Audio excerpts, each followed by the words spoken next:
Welcome to your next review. One of my favorite movies in the whole entire world. We're going to show it here. Flowers in the Attic.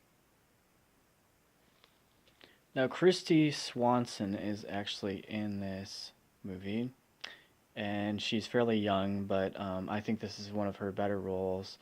Also, the stepmother in this movie was in a Jack Nicholson movie, The One Who Flew Over the Cuckoo's Nest. She played Nurse Ratched. And she's also been in a bunch of other movies too. I can't exactly remember her name, but she's always played that type of a character, the grumpy old crotchety woman that pretty much hates children.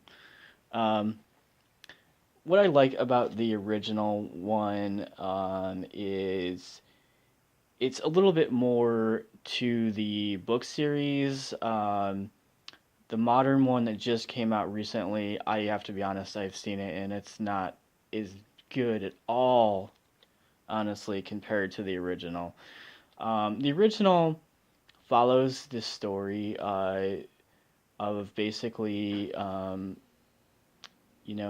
family trying to, survive basically and really trying to develop relationships with the grandparents because the mother's disowned for basically, having a child out of wedlock. And basically, she's disowned, and so she has to try to support her family by getting in good, you know, I guess, get on good terms with the grandparents to try to get some type of inheritance.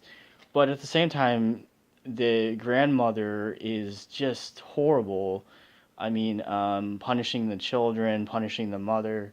Um, it's actually a very interesting book series. I think there's three books. But the movie absolutely is a movie that I really enjoy watching. Um, it's it's not your typical, thriller movie, because like the grandmother locks the children far away from the grandfather because the grandfather doesn't even know that the children exist.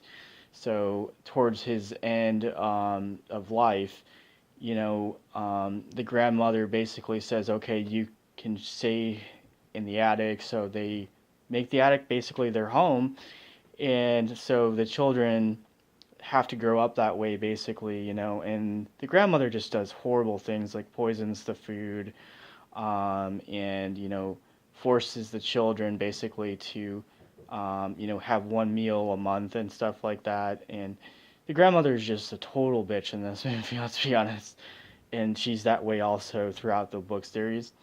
um, but in the second book, like, the children actually come back and get, revenge basically for how they were treated. But this is absolutely one of the best movies I've honestly ever seen in years. I'll show you the whole entire cover here. So, as you can see, I'll show you the back too. So, I recently got this actually on Amazon. They only had a few copies left on VHS. Um, Again, I prefer the original Flowers in the Attic to the remake. The remake is just, I don't know. It's really not very good, honestly, in my opinion, compared to the original. So, but yeah, Flowers in the Attic, the original movie, is 5 stars in my book. Absolutely great, great film. And Kristy Swanson does a great job in this movie. So,